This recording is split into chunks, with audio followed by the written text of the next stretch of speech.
everyone, and welcome to October's Early Childhood Seminar. We are so excited to talk with Kimberly Brown today about the importance of family assessment, interaction, engagement with caregiver and teacher. So I am going to go ahead and share her bio with you, which is very extensive. She has some great experience. Kimberly, for the past 25 years, has supported parents by supervising, nurturing, guiding, and inspiring their children as a career nanny. As a single mother of a toddler daughter and state licensed foster care mother, she has much experience. She has served as the Director of Family Services for the U.S. Nanny Association and as the current president for the newly started Nanny Sitter Education Fund, which is so cool. With experience caring for minors ranging from infancy, teenagers, her specialty is being able to go into a home and bring order and organization. She has worked both as a live-in nanny and out travel nanny, NCS, special needs nanny, and of multiples, and a nanny trainer and mentor. Her mantra is, "It takes a village to raise a child," and she's a village leader. Is what Nanny Kim prides her work ethic around. Her career as a nanny began in 1996, and she later obtained her professional advanced nanny certification in 2009.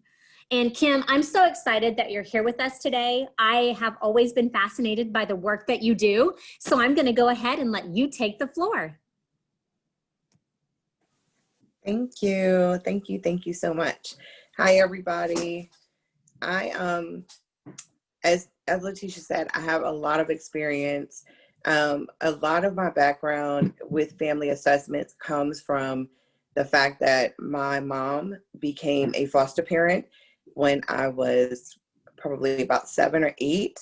And so we had to partake in a family assessment. It was the first thing that I remember is, different people coming in our home, asking us about our life, our family, our dynamic, and just going through the process. Since then, I have had to, I've had the privilege of working as a foster parent and also working with other families that I help as they are going through the fostering system and wanting to adopt, because I work as a parent consultant.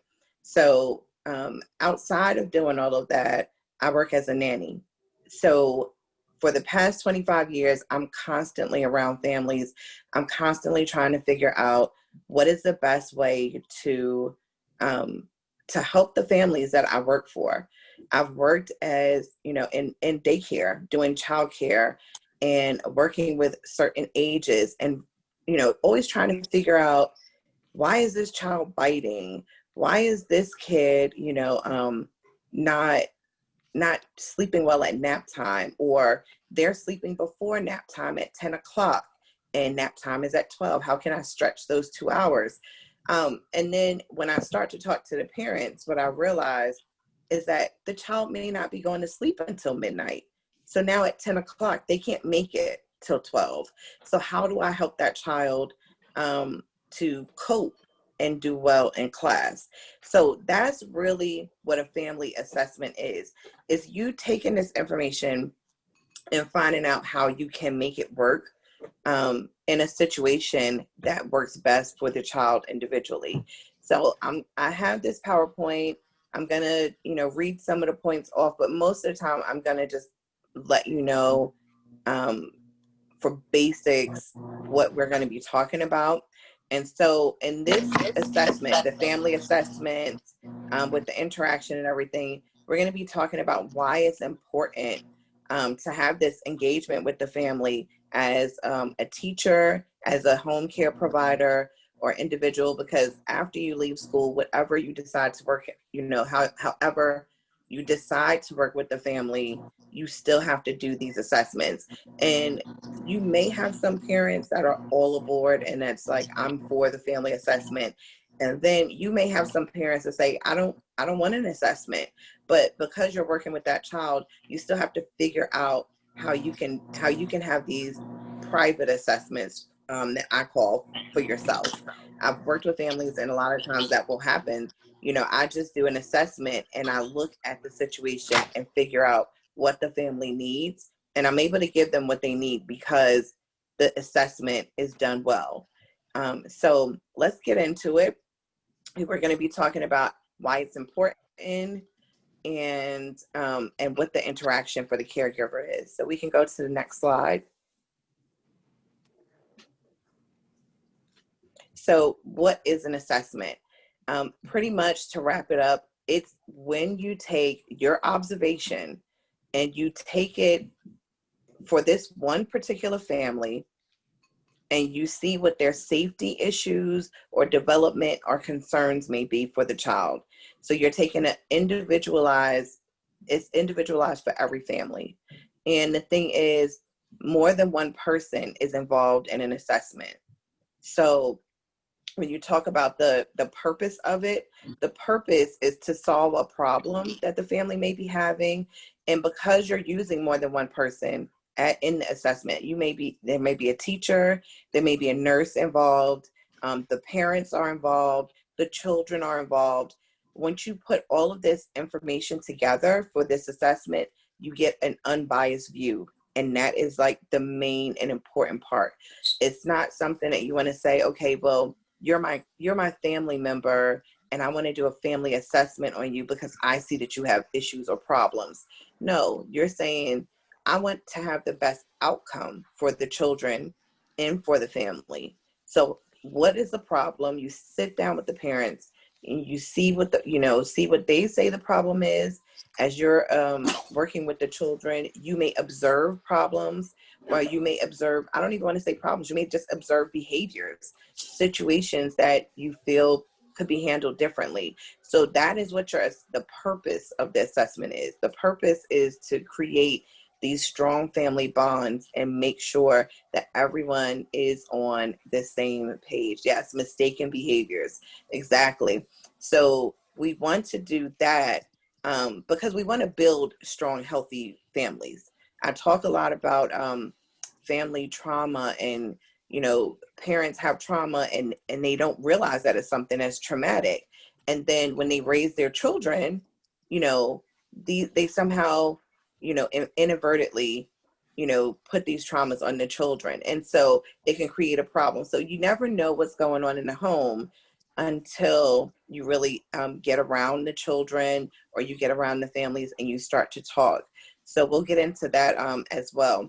But the assessment is an observation. It's identifying family patterns. Is considering the outcome of what those patterns may be. What will happen if I constantly wake up at 8 o'clock every day, get the child ready, we have a schedule, they know what's to happen, and then all of a sudden we're home and we're not going anywhere, and the pattern is broken, the schedule is broken. What happens with that child? That child starts to have behaviors that may not be normal for them. So now you have to assess what's going to be the best way to have this child to be productive and to feel safe and to feel okay. So you're weighing the factors that play into the current family situation, which the situation is always changing. So we know that social workers use this, it's very common to hear foster care and social workers using this. It's common to have IEPs done. Your IEP comes from your teachers. It's coming from the social worker that may work in the school.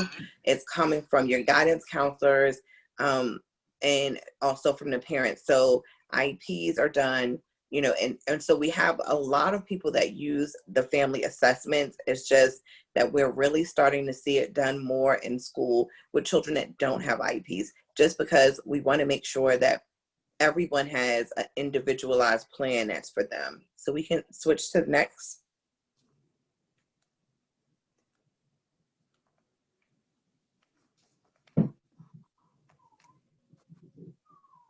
Okay. So family assessments are used for caregivers, are useful for caregivers and teachers. They're useful, because you spend a majority of the time with the children. When they're in school and they're at their awake time, you're most of the time they're with you. So you get to see these interactions that the children have. You get to see these personalities, developing. And the parents may not, they do see them because they're home with them in the morning and in the evening. But in the evening, when you get home, a lot of time it's rush, rush, rush. The parents want to just kind of get the children down, for their routine so that they can have their after the children time because they've been at work all day. And I see that a lot as a nanny. The nannies, we spend so much time with them. And at the end of the day, we're the ones that come up to the parents and say, hey, I noticed that when I took them to the park, they couldn't stay awake. They may need a nap during the day. Have they been having a nap? And the parent will say, well, no, they haven't been wanting to have a nap, so we opted out. But then the child is suffering later. So you see that as a caretaker and as their teacher in school, you'll notice things and behaviors. And when you bring it up to the parent, they may say, oh, well, they never do that at home. I never see that at home. So it's important for these family assessments for that purpose. Also, because it helps to build a bond. Your bond is what supports the family system. And so, believe it or not, the kids are not just coming to you and they're there during the day. When they go home, they're talking about school. They're talking about what happened during their day. And so, one thing that we do as nannies, and I know that we always did in the daycare setting, is we would have these daily logs. This is what the kids ate today. This is what they, had fun doing. This is the thing that made them happy today. And we share that with the parents because we want to have a connection. There's a connection that we have with the child, but when you don't have that connection with the parent, it's hard for the child sometimes to bond with the parent because they don't understand what happened during the day. They don't know, they may not understand, when the child, especially when they're really young and they talk in broken language, or they use, like my daughter, she's 3 and she talks in the third person. So everything is she did this, she did that, but she's really talking about herself. So people will hear her talk and she'll say, she went on the horse today. And I have to go back and say, she actually went horseback riding today, so that they'll know, she's talking about herself, but not in a way that they would understand. So when they're going through that phase, building that bond with the parents as well as the child brings support to the whole family, because then they can in turn be able to support the child when they're talking, help them with their communication skills to build those, and also just bond with them with what's going on in their daily life, because they are little people and their lives are very important to them. And so what's important to them needs to transfer over from school and their daily day with their caregiver to the life with their parents and their family.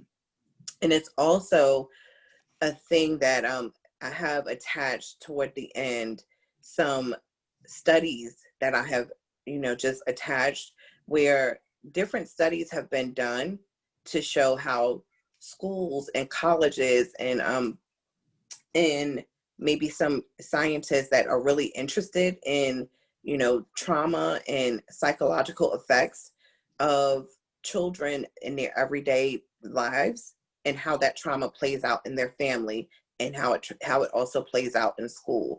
And what they found is that there are different places that have done these tests for family assessments and working in the school system and with the teachers and with the families. And they've done them over long periods of time. And what these tests have shown, that there's less trauma, that the children are faster to learn, their development is better, that they have more of a support system. And because of this support, they feel more open to receiving information from outside sources. So all of these things in the long run end up helping them. There's, they have less bills because the parents are not having to take them to therapy, because they had all of this together time. They had all of this together assessment time with their teachers, with their parents, with therapists at early ages. So they helped them early on so that later on, this would not be a problem for them. So this is why it's important to have these skills, to have them incorporated in schools at an early age. So we can go to the next slide. Thank you. So we're going to talk about how to perform these assessments. I know when we did our roundtable at the summer conference and I talked about it, everybody kept saying, well, how do we do these? How do you come up with this, theory of how to perform them? So here are the 10 things that I do, and we'll just kind of go through some of them, but you want to actually interact with the child and the parent. It's super important. You cannot really know what is happening in the home just by hearing it from a child. You can't know what's going on in the home just by talking to the parent. It's an overtime view. So for an example, I had a child who was about 2 and about 1.5, 2 years old, and she was in my daycare class. She came to my class, and when her mom put her in there, she did really well, but the mom would always ask me weird questions, what I thought was weird. She was like, is she okay? Does she do well during your class? She was always really overly concerned, more than the other parents. So later on, I started asking the mom, why are you so nervous when you drop her off? She's doing really well. She's adjusting to the classroom. She has friends here. She's a little on the quiet side, but she does well. And she said, I used to take her to the other classroom and she screamed every day, all day. And the teachers would always complain. And she said, and then I found out later that the teacher was pinching her.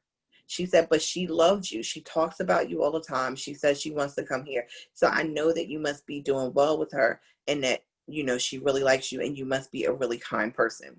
So fast forward, I started to notice different behaviors that this child would exemplify, where all the other children would go potty and I was training them.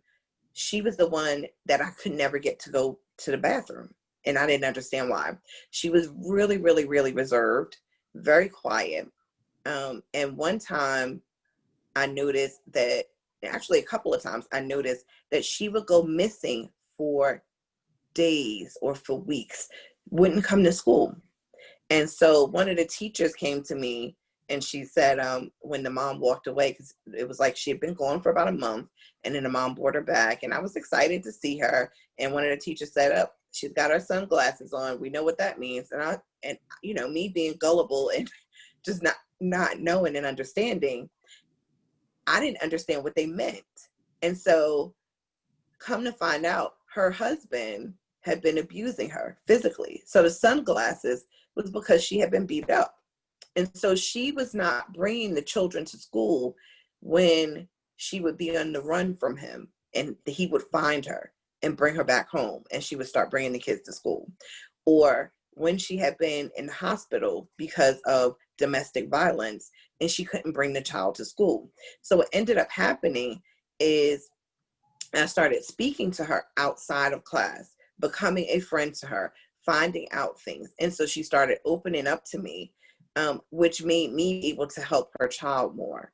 So we went through this whole process, but we became friends because of that process of finding out and doing this assessment and getting her help. And, she finally got out of that relationship. Things went better for the children. We still keep in touch. They're like teenagers now in their 18s, 19s, 20s. They're doing well and they're thriving, but very smart children. They just had a lot of things going on at home, and it played into who they were in school, how they interacted with other people, how they interacted with adults, how sensitive they were, their developmental progress or delay. It all played a part. So you want to have the children and the parents involved in this assessment. You want to know who's going to be, like, pay attention who's talking during the conversation. When you do an assessment, if you are meeting with both parents and the child, what is their body language, their eye contact? Is the child doing most of the talking? Are the parents talking over the child? When you ask the child a question, do the parents let them answer, or do they talk for them? This is all a part of your observation. You're writing this down. Discipline style. When you sit and have a conversation with a parent and their child is there, how are they talking to their child? Are they yelling at them? Sit down and be quiet. Don't say anything, because maybe they may have that old kind of thinking of a child should be seen and not heard. Is this the type of, way that they vocalize at home? Because then what happens is when the child comes to school, you'll notice that they don't really speak unless they're spoken to. And then you understand why, because you've seen the interaction of the parent with the child. So those nonverbal cues, those actions, the discipline, the eye contact, body language, all of this is really, really important as a part of your family assessment, because this plays into the relationship that the children have with their parent. Are they fearful, or is it a loving family? Are they affectionate? Do they speak to one another with respect? Do they use their, manners? Does mom say, hey, what do you say? Or, to cue the kids, I'm sorry, thank you. All of those things are important, because then how they're going to react with you and what works best for that child. So you may speak to a child a different way than their parents, and it may confuse them because they don't understand, but they do understand when you use the same verbiage. So, and even changing the negative connotations in school or in the setting of when you're with them, that's important, because you want them to feel respected. So even if they're not getting that verbiage at home, you want to use that verbiage with them at home, at school, or when you're their nanny, or however you work with them, so that they understand that there is a difference and they understand what's right and what's wrong. And so those are all important parts of assessment in working out those problems or those things that you feel need to be addressed. So, filling the room out is about how do the parents feel when you're bringing up conversations that may be something that may make them draw back? Are they open to give you information freely? That is so important, because usually they say that the saying is, if you have nothing to hide, you're free. So if you don't have anything to hide about domestic violence or trauma or something, weird going on in the household, you're usually free to give information. You're usually, not so hidden.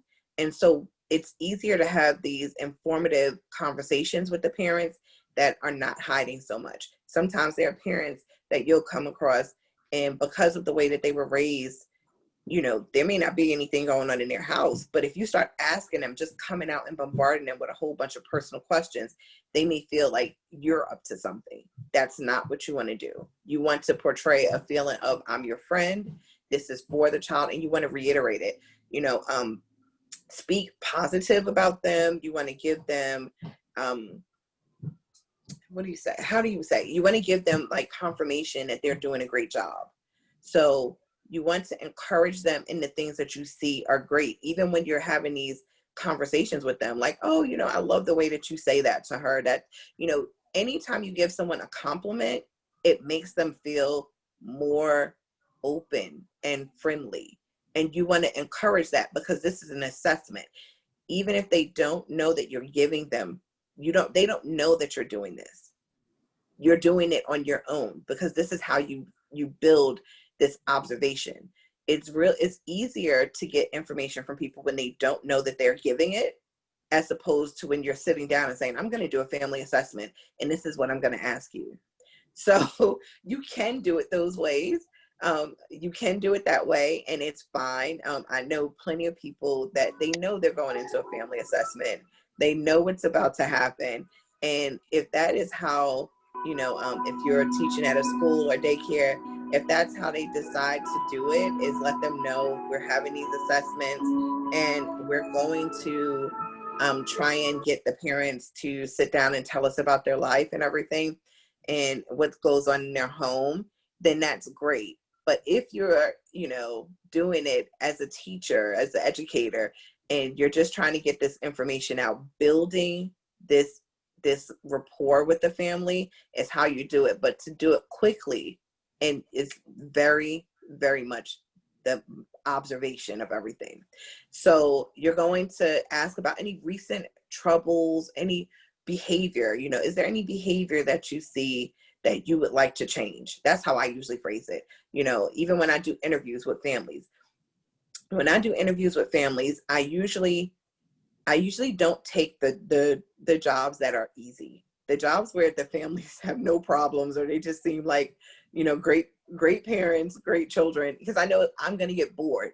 I want to know, what are the things that you see in your family that you would love to change? What behaviors do you see that you would like adjusted, that you would like, would you like them to be more loving and hug more? Would you like them to be less, hyper? Like what things do you see? And a lot of times if you give an example and you kind of laugh about it while you're saying it, people will be like, listen, I hate that they're super messy. They don't clean up behind themselves. I feel like the maid, these are things that you can work on. So when they're at school, you say, hey, we just finished lunch.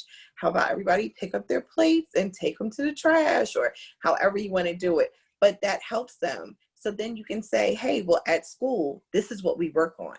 When they're with me during the day, I have them help me with the dishes. And, you can actually give them ideas and cues to help them figure out how to get this behavior that they want. So you are helping them problem solve.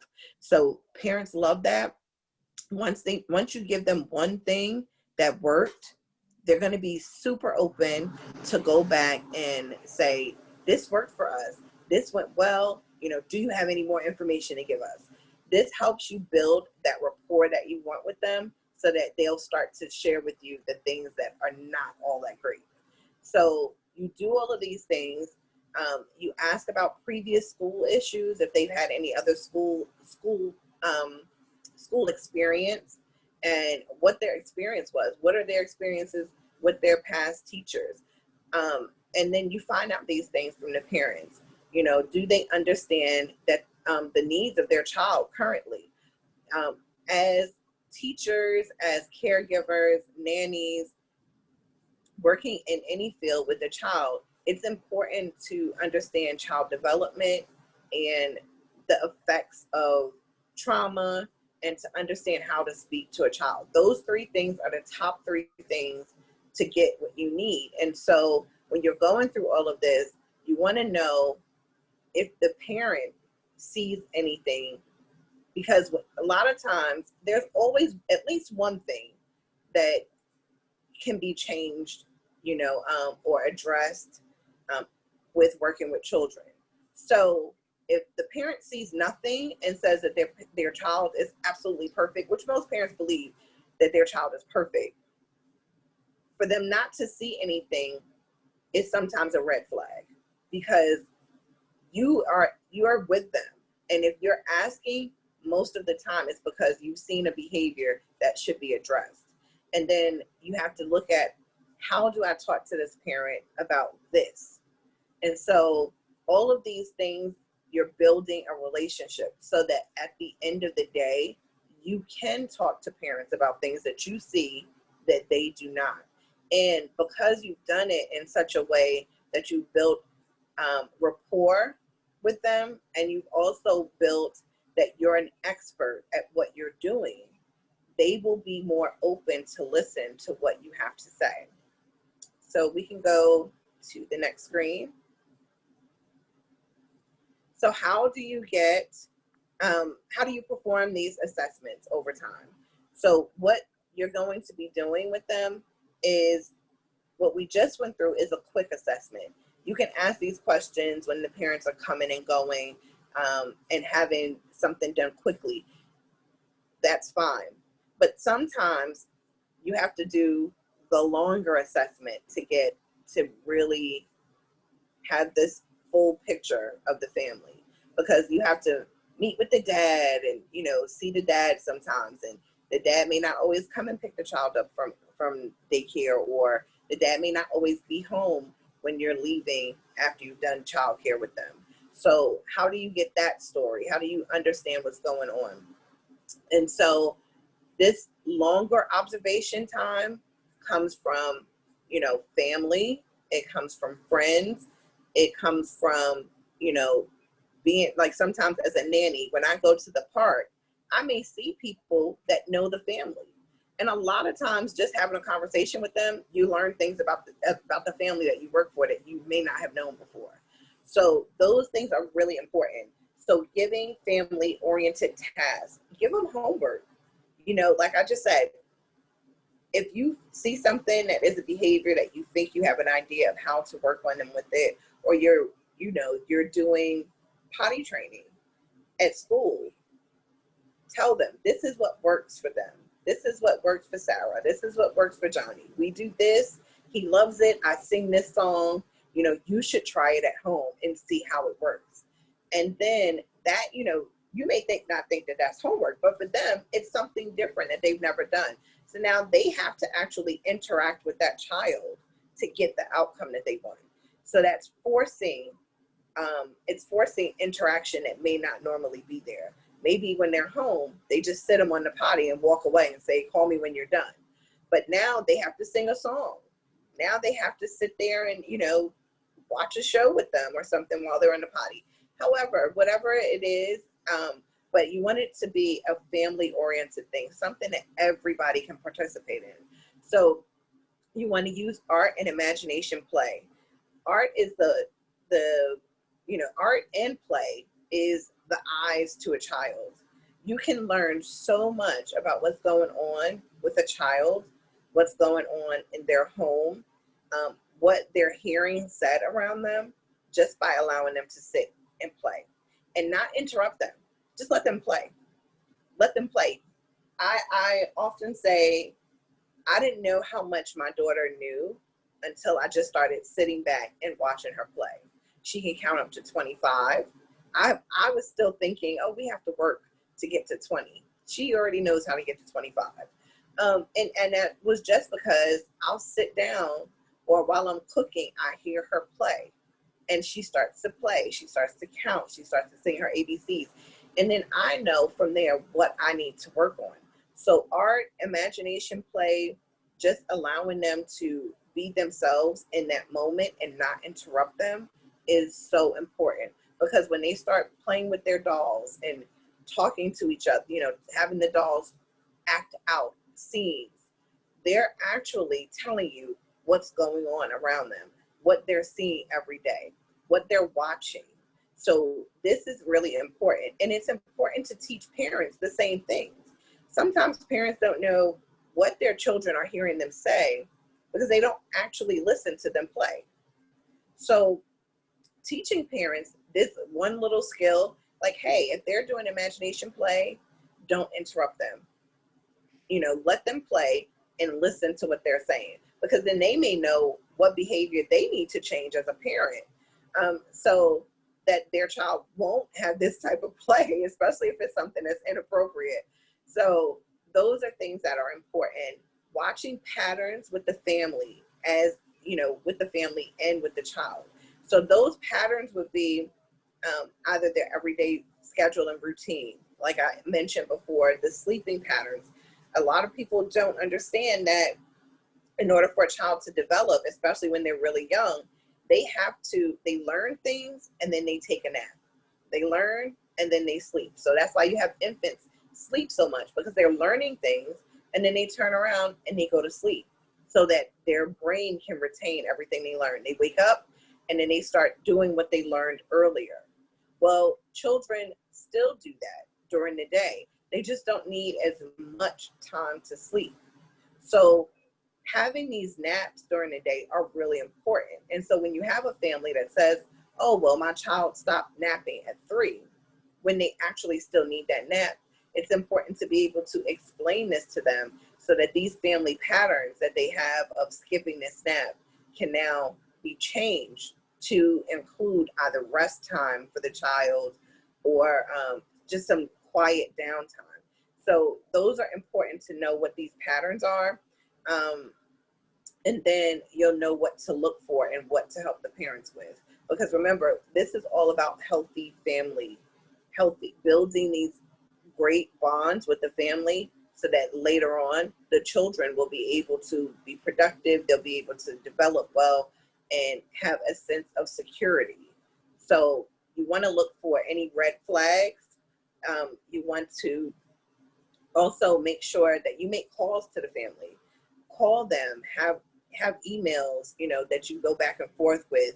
I keep a whiteboard that's always handy so that even if we're rushing in and out of the house, I know that, mom will write a note on there sometimes and say, hey, I need a doctor's appointment made. Can you do this for me? And then that way, the lines of communication are always, open. If I don't, get to talk to them, I may put a smiley face and say, we had a great day, park day, horseback riding, and, this is what we need tomorrow. So having the lines of communication open are great. I know my daughter went to daycare for a couple of months.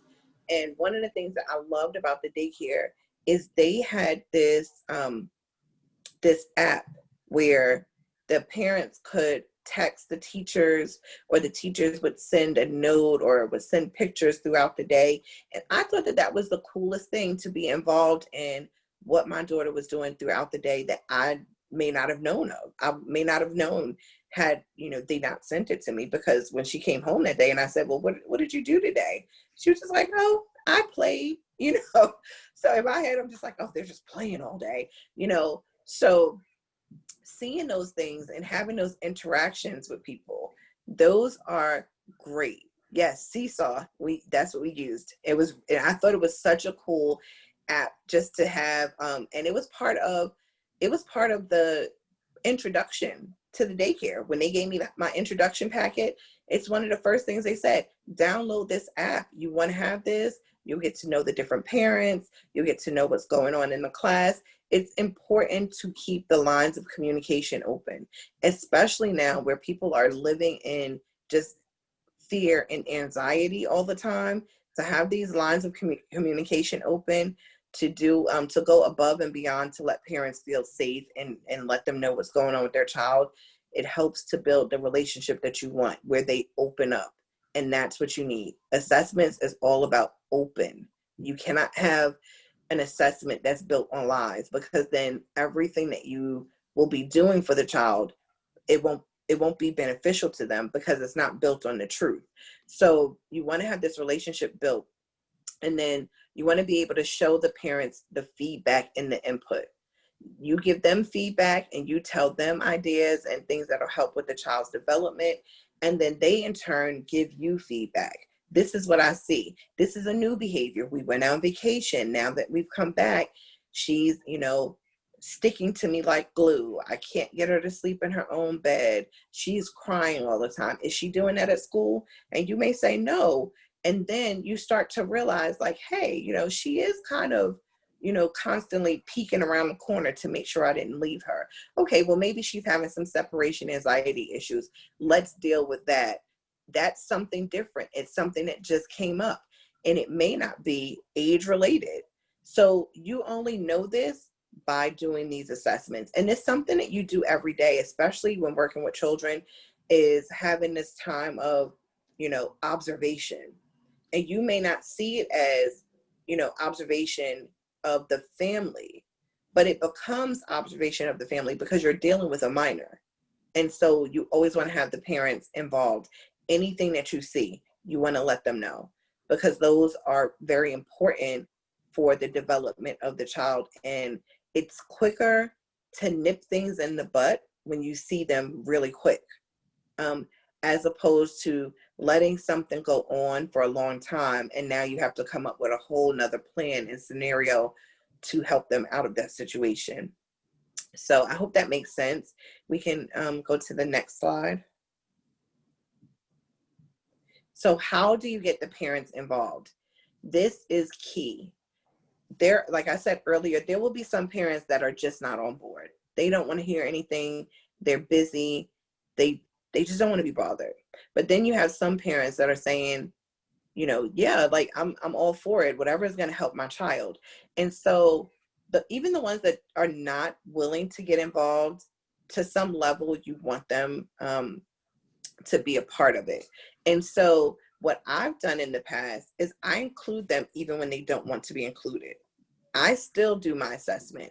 I still let them know when I see things, because my hope is that eventually they will want to be a part of it. They will want to see, well, how can we, help this behavior? A lot of times parents will get involved when it becomes a problem for them at home. So do know that if you see things happening outside of the home, or if you work as a nanny and you see things happening, and then the parents are just frustrated and they're getting to the point where they can't deal with it anymore, that's the perfect time to say, hey, how about we sit down and talk about what we're seeing and what we're experiencing and how we feel about this situation? Because then they'll be a little bit more open to the assessment if they weren't at first. But you want to invite them to activities involving the children. So if it's field trips, if it's just going for, walks, depending on the school and how everything is, because everything is so, I guess, they go in school and everything is locked and stuff. They don't want people going in and out. But the things that you can involve them in, do so. A lot of times I will give a list of things and activities that are going on in the community, so that parents will say, I can take my child to this. And even if I'm off sometimes, I'll show up because I work in that community with that daycare. So it may not be a community I live in, but I may show up just to see, what parents came, and to see the children outside of their element, of their school element, with their parents involved and enjoying, whatever the festivities are. If it's a family, if it's a parade, if it's lighting the Christmas tree in the neighborhood, the farmer's market, stuff like that. It's very beneficial to see them outside of the classroom setting with their parents and their family. How do they act with their siblings? I have a friend that she always says, the worst thing that I've ever experienced, as when I was growing up, is being in a class where the teachers would say, you're nothing like your brother. Why do you do this? Or why do you do that? And your brother was, a straight A student. Your brother was amazing.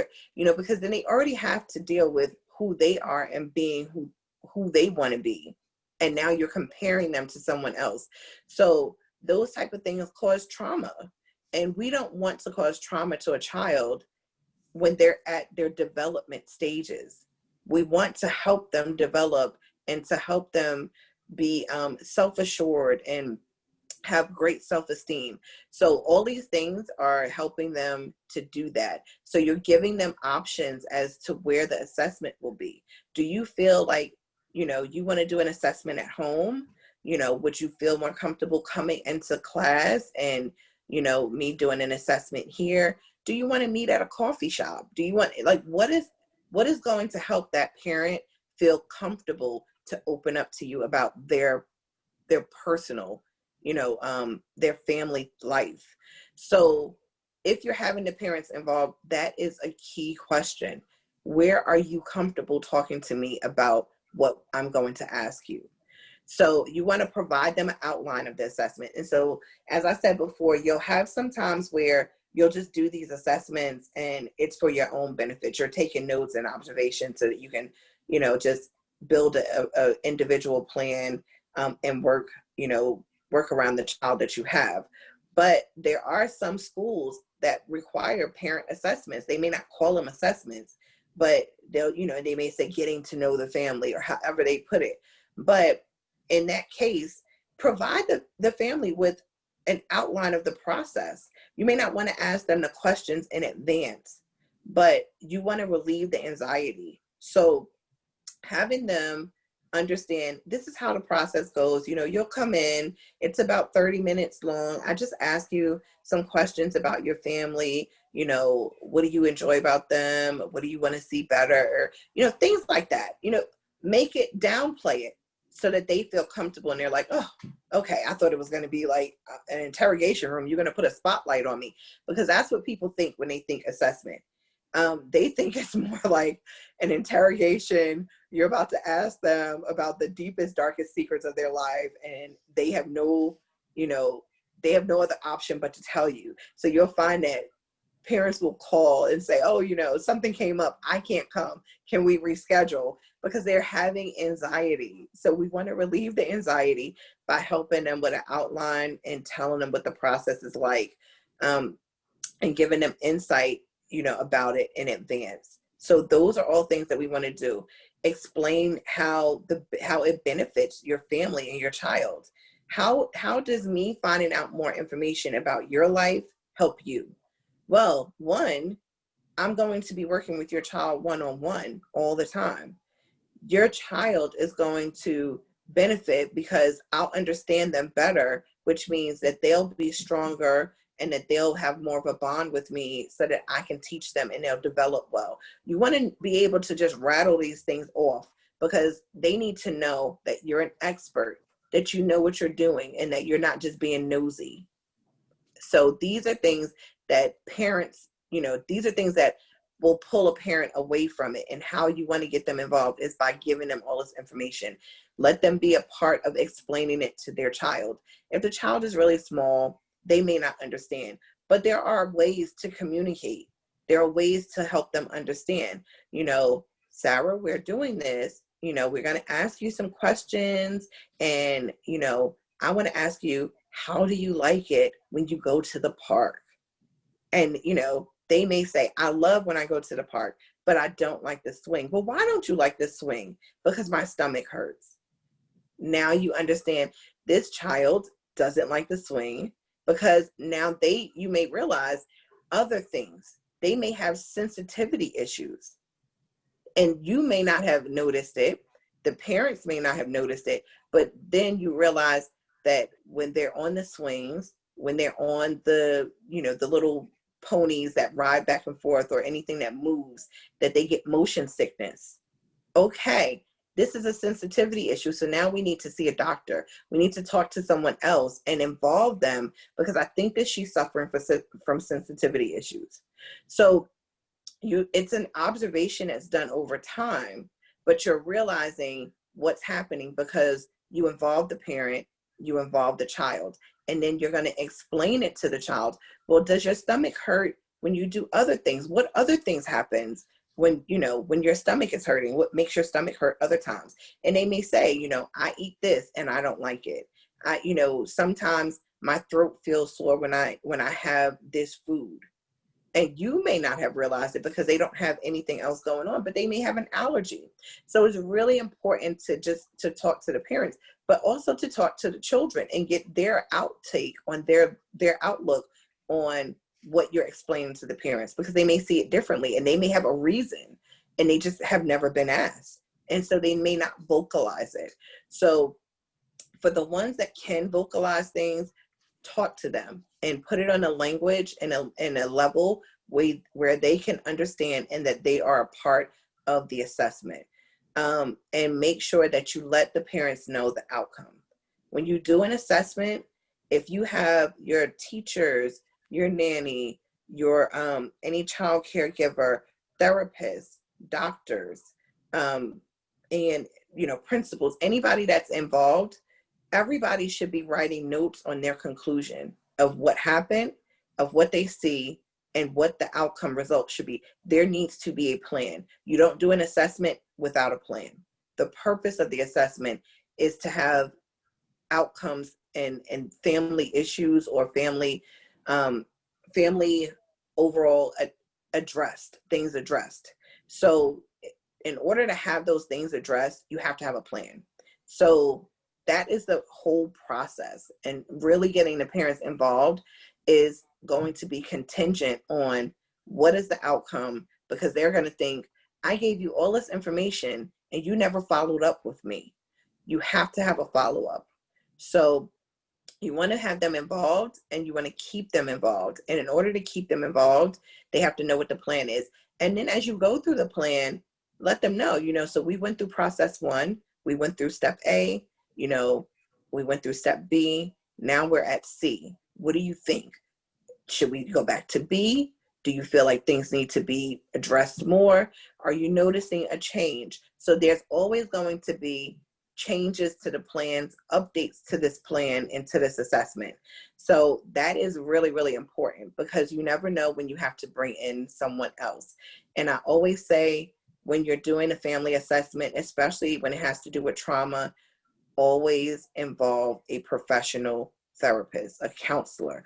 Always involve someone who can speak to the parent and the child about it. Don't just take it on as a caregiver, as a teacher, or as a nanny. You want to make sure that you always involve a professional that will understand how to get the best outcome and to give you input into this plan that you're working with the family. So we can go to next slide. So we want to set up effective topic interactions. This is your engagement. This is your engagement with the parents. How are they relating to you? What are they seeing? And so these are just some quick things that you can do. You can always talk about behavior. Always talk about development of the child, emotional comprehension, verbal skills, and always include funny stories. That's it. Those are the things that you really, really, I don't know if you've ever seen that old musical, My Fair Lady, and they would tell the girl, listen, stay on safe topics. Weather, weather is always safe. Never talk about politics. It's the same thing. We want to talk about things that are actually going to help the assessment. So you want to talk about behavior. What behaviors do you see that you love? What behaviors do you see that you want to change? And you would say the same thing as the person, as the caregiver. I love that, always give a compliment. I love that they are great with vocalizing what they need. I'm not so fond that they don't use manners. I would love to see them use, please and thank you more. Can we work on that? And you ask the child as well as the parent, can we work on that behavior? So when you start seeing them, giving them something, what do you say? Thank you. Okay. When your friend, gives you something and they share with you, what do you say? Thank you. So you're modeling this behavior in front of them, in front of the parent, and with the child, you're talking about behavior. Those are always safe topics. Parents love a well-behaved child, even if they don't have one, because the first thing that parents see when they go other places is, oh, wow, that child is so behaved. I wonder how their parent does it. Or that child is so misbehaved. I hope my child does not look like that. That's a constant. I'm a nanny and I work with parents with behavior. And sometimes it's the first thing that I see and think about with my child. When people tell me, oh, she's so well behaved, I'm like, oh, thank God I did something right. So it's a constant thing, and it's a safe conversation. Development, child development. There are like these little, I guess, formats that people say, hey, at 6 months, your child should be sitting up. They should be doing this. Those are guidelines. That is not how every child is going to be at every single moment of their life. They're not going to follow every rigid guideline. But when it comes to development, there are certain things that you should see. There are certain things that you shouldn't see. So those are things that you want to look at and you want to be aware of when it comes to the development of that child. Where is that child? So I'll give you an example. I've fostered, and I have a child. My daughter is 3. I adopted her. And so at one point I had 2 children, and they were both under the age of 1. So when the development of the second baby, because I had him from birth, straight from the hospital, was much different from my daughter, who I got at 3 months. So their development was different. I could not compare them. But one thing that I knew that I could do is I knew how to sleep train. So both of them were sleeping before they were 4 months through the night.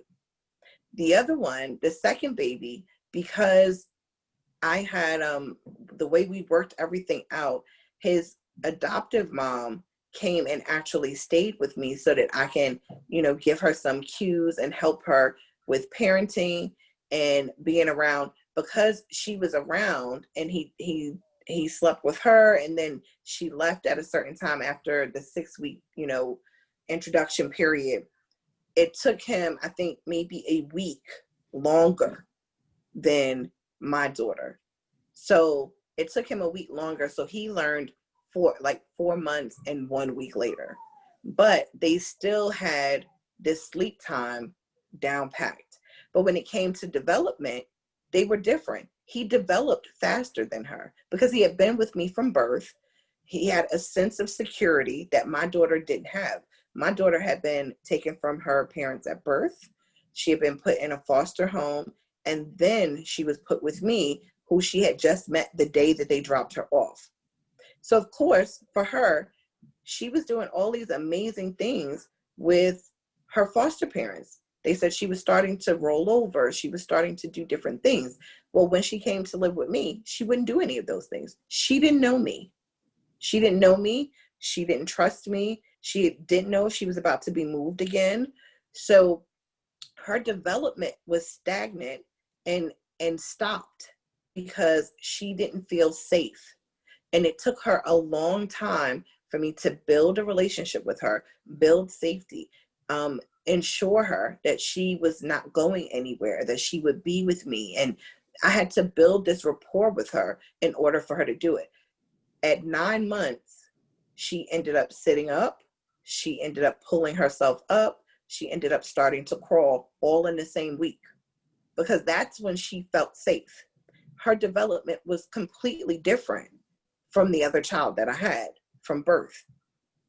There's different development, but because I understood the trauma behind the developmental delays, I made a plan. I made a plan with her social worker. I made a plan with her therapist.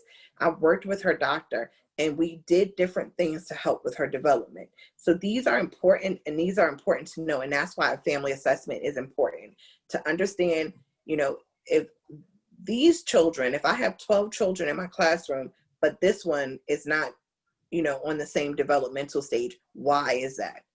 And that's what the family assessment will help you with. It helps you to ask these questions.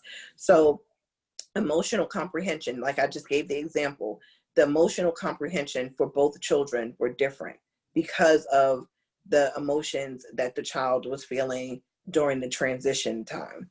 Verbal skills, when they start speaking, how does that help the parent? How does that help you? I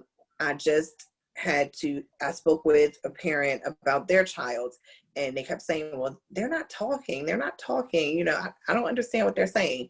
So, when I spoke to the parent and met with the child, within 24 to 48 hours, I realized the child is talking fine, but he can't hear. So they just had tubes put in his ears. We're expecting, great things, but the doctor confirmed it.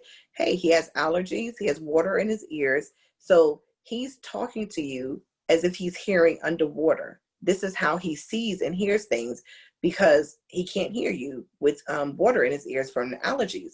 They inserted the tubes. They drained the water out. And so now he'll be able to hear better and speak better. So sometimes, some parents are just like, oh, well, their father gave this, this information saying that he didn't talk till he was 3. So we're just going to wait it out. Well, no, because if they're great at everything else, but they're not speaking well, or they're not, their balance is off sometimes, those are things that you say to your doctor. Well, hey, he's great at this. He's great at this. He's great at this. But I realize sometimes he's crying at night. He falls a lot. He's very, clumsy. Or, sometimes I feel like he doesn't hear what, we're saying. And so that thing is what you want to talk about and get done. So topics to talk about with the parents is parent education, potty training, discipline, food, parenting styles, and safety and reality, and the reality of the family status. All of these things are good for you to talk about. These are topics that parents feel safe about and that they really enjoy conversating about with other people. So we can go to the next slide. I think we're almost done. Yeah, so that is pretty much it. These are the citation topics that I left. You can take a screenshot of them, but they're all able, you can find all of these at Ashford University Library, but these are different, I guess, outlooks that people have done and different assessment, different assessment things that people have done. Thanks for coming, everybody. I see some people saying thank you. But yeah, these are things that you can look up and they talk about what we just talked about today. So I'm going to pass it back over to you. Hi, everyone. Kim, as always, thank you so much. That was amazing. Kim is also going to be on our podcast. My colleague and I, Dr. Stephanie Hill, have started an early childhood chatter podcast. You can get it on Apple, Stitcher, or Anchor. We are live with 3 right now. We will release one every other week. So there will be a new one coming out next week. So if you're interested in podcasts and learning about early childhood ideas, it's a 10-minute professional development. And so you can do it on your way to school. You can do it on your lunch break, on your way home, whatever it is. So we have 3 up and going right now. Again, it's called Early Childhood Chatter. Kim, we can't wait to have you on the show. And thank you so much for everyone for being here. And we will talk to you next month. Bye-bye. Bye-bye.